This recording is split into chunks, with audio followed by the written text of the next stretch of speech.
दुख है, परेशानी है, बीमारियां हैं। हो सकता है कोई निगेटिविटी आ रही है आपके घर में, बीमारियां है, दुख है, धन की परेशानी है, हो सकता है कुछ नेगेटिविटी वेव्स आ रही हैं, तरंग आ रही हैं। उनको समाप्त करने के लिए आप अपने घर में पानी लीजिए, उसमें थोड़ा नमक डालिए।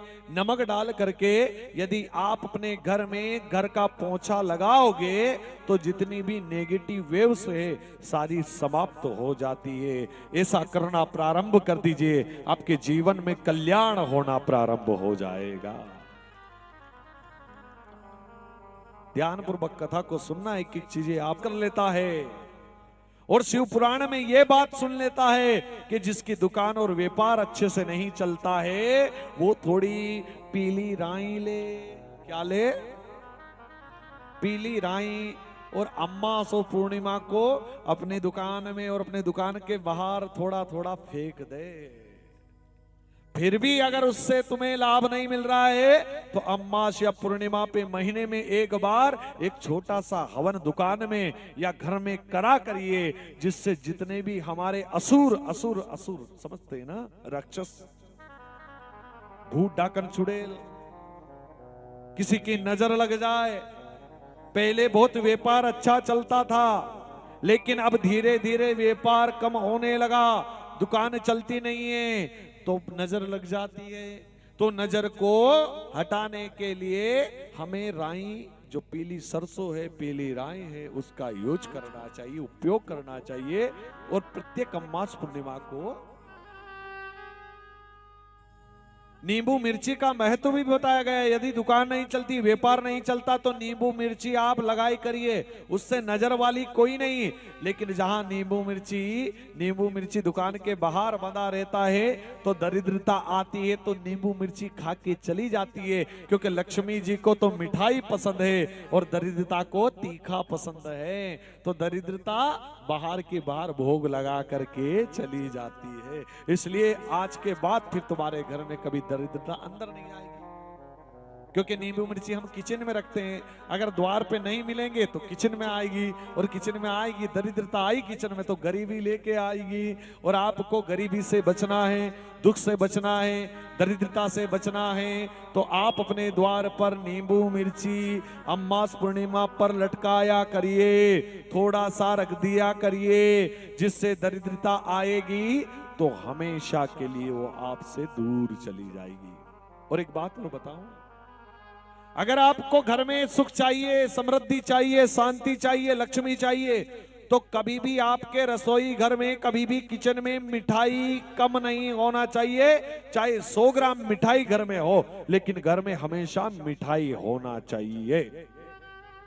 क्या होना चाहिए? ये शिव पुराण की कथा कहती है कि जिस घर में, जिस किचन में मिठाई रहती है उसमें लक्ष्मी जी को मिठाई पसंद है, और लक्ष्मी जी मिठाई की खुशबू सूंघते आराम से आपके किचन में आएगी और लक्ष्मी जी फिर वहीं मिठाई खा के बैठ जाएगी, तो आपका कल्याण हो जाएगा। बोलो हर हर। ए मैया जोर से बोलना पड़ेगा ना थोड़ा, हर हर। इधर से थोड़ा बोलो हर हर। मैं बात कर रहा था घर में लड़ाई भी नहीं होना चाहिए। अगर लड़ाई होती है, लड़ाई बार बार होती है तो घर की लक्ष्मी जाती है। देखिए मैं इसलिए कह रहा हूं, आज दूसरा दिन है, कथा तो सुनना है, 7 दिन और बचेंगे, कथा बहुत सुनेंगे, लेकिन सबसे पहले वो बातें हम सुन ले जिससे हमारे घर में सुख और शांति रहे, है ना? कहूं कि नहीं कहूं ये बातें? कहूं? अच्छी लग रही ना? कथा से अच्छी लगती है बातें। उस घर में कभी लक्ष्मी नहीं ठहरती है। आपके घर में मेहमान आए, अब एक घर में मेहमान आ गए, एक मेहमान आए तो वो एक दिन रुके तो स्वागत सम्मान हुआ, दूसरे दिन रुके तो बड़ा अच्छे से स्वागत हुआ, तीसरे दिन रुके तो भैया की भाभी जो थी वो थोड़ी डेंजर थी, खराब थी। उसने कि मेहमान को भगाओ, तो भैया बोले मेहमान को जात कह तो नहीं सकते कि चले जाओ, तुम कुछ ना कुछ ऐसा उपाय करो कि मेहमान अपने आप घर से चले जाए। तो बोले मैं बताऊं, जैसा करना। पत्नी बड़ी दिमागदार थी, और पत्नियां तो दिमागदार रहती है क्योंकि घर की ये गृह मंत्री है। इनका दिमाग तो ज्यादा ही चलता है। तो उनने बोला कि मैं जैसा कहूं वैसे करो। उन्हें के बोले कि अपन झूठ मूठ का लड़ते हैं।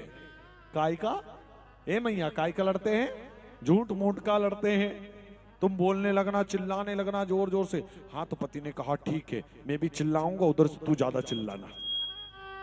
बोले ठीक है। अब ये दोनों लड़ने लगे। अरे यहाँ शक्कर नहीं है, चाय नहीं है, काम करने 4 दिन हो गए, जा नहीं रहे हो, घर में कुछ रहेगा नहीं तो क्या खाओगे। लगे लड़ने, दोनों खूब जोर जोर से लड़ने लगे। मेहमान ने सोची कि अब तो लड़ाई चालू हुई, और लड़ाई चालू हो गई तो मुझे यहाँ नहीं रुकना चाहिए।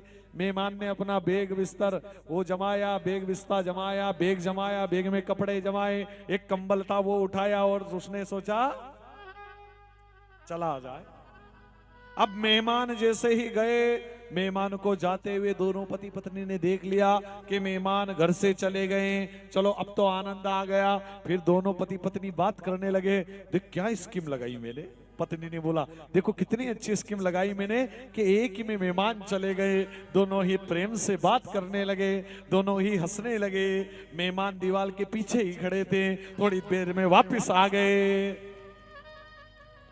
बोले तुम क्यों वापस आ गए? कुछ सामान भूले हो? नहीं। बोले फिर? अरे कुछ सामान नहीं भूला हूं, जैसे तुमने ऐसे ही आन मान की, झूठी नाटक नौटंकी करी थी लड़ाई करने की, उसी प्रकार मैंने के भी जाने का झूठ मूठ नाटक किया था, मैं भी वापस आ गया। बोलो हर हर। एक पत्नी का स्वभाव बहुत गर्म, इतना गर्म कि पूछो नहीं। अब बेचारा वो पति रोज जाए तो रोज समय से घर आ जाए, वो पति रोज जाए रोज समय से घर आ जाए। पत्नी का दिमाग बड़ा तेज, बड़ा गर्म होता है, लड़ाई में बहुत आगे तेज।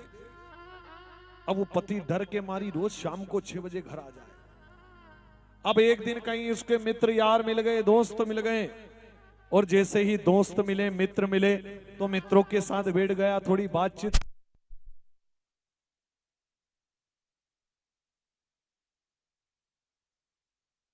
क्या बात कर रहे हो? कोई पत्नी इसलिए भी लड़ती है कि पति से अधिक प्रेम करती है तो लड़ती है। ऐसा नहीं कि मेरा पति कुछ थोड़ा बहुत बिगड़ जाए।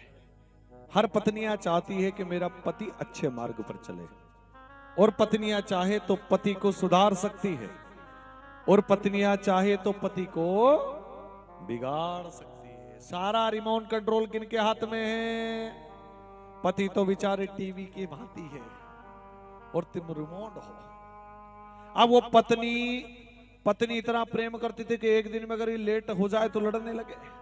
अब आज मित्रों के साथ भैया बैठ गए तो थोड़ा लेट हो गए, और लेट हो गए मैया मेरी। फिर तो क्या था, जैसे ही पति अंदर गया घर में, ओ जो जोर जोर से लड़ने लगी, जो चिल्लाने लगी, जो बोलने लगी। तो पति बेचारा सोचने लगा क्या करूं। पति ने धीरे से बोला भोजन किधर है, रोटी किधर है, चावल किधर है? बोले चले जाओ किचन में रखे हैं। बोले सब्जी किधर है? बोले किचन में रखी है, चले जाओ। अब वो बेचारा गया, रोटी सब्जी दाल सभी ठंडी हो चुकी थी, वो लेके आया। अब इधर पत्नी बोले जाए, पत्नी का हो गया दिमाग गरम, इसकी सब्जी दाल थी ठंडी, अब पत्नी का दिमाग था गरम, तो इसने कटोरी उठा के लाया और पत्नी के सिर पर माथे पे धर दी। बोले तेरा दिमाग गरम और मेरी दाल ठंडी, दोनों का संतुलन हो जाएगा। मेरी दाल थोड़ी गरम हो जाएगी, तुम्हारा दिमाग थोड़ा ठंडा हो जाएगा। अरे लेकिन एक संत थे जिनकी पत्नी अद्भुत पत्नी, वो जब भी बैठे रहते थे ना संतों के पास, तो इतनी चिढ़ती थी कि ये निवरे बैठे दिन भर बैठे रहते। एक बार सब लोग बैठे हुए, पानी का मटका लेके आई, जो गुस्सा आया तो पानी का मटका ही उनके ऊपर फेंक दिया। बोलो हर हर। ये तुकाराम जी, रे दास जी, ये नरसिंह जी के मित्र है, और नरसिंह जी के जितने मित्र थे सारे 24-25 वो सारे अंधे थे। बोलो हर हर। वो पानी का मटका लेके आई, उनके ऊपर ढोल दिया पूरा। बोलो हर हर। गन्ने की फसल बढ़िया थी, लेर आ रही है। एक बार गन्ना बेचने के लिए भेजा कि जाओ गन्ने बेच के आओ, घर में कुछ सामान नहीं है लेके आना उधर से। अब गए गन्ना लेकर के बाजार बेचने के लिए। अब रास्ते में मिल गए इनके छोटे छोटे बच्चे और कुछ संत महात्मा, और जैसे ही संत महात्मा और बच्चे मिले, सारे गन्ने और सारे जो रहते हैं, क्या बोलते हैं अपने इधर, साटा के गन्ना, साटा गन्ना एक ही बात है ना, वो सारा संतों को छोटे छोटे बच्चों को बांट दिया। एक बच्चा वो लेके घर आ गए। पत्नी ने पूछा सामान लेके आए? बोले मैं तो कुछ नहीं लेके आया। बोले क्यों? गन्ने के पैसे कहाँ हैं? बोले गन्ने के कोई पैसा ऐसा नहीं। बोले फिर? अरे कुछ संत मिले, कुछ बच्चे मिले, सारे गन्ने बांट दिए। जो पत्नी को गुस्सा आया, एक गन्ना जो उसके हाथ में बचा था वो छुड़ाया, और जो गन्ने की मारी तो उसके 2 टुकड़े हुए। संत जी इतने सरल के स्वभाव के थे, वो दोनों टुकड़े उठाए, एक पत्नी को दिया, एक उन्होंने लिया। बोले तू आधा तू खा ले, आधा मैं खा लूंगा, जिसमें आनंद ही आनंद। देवराज यहां पर मंदिर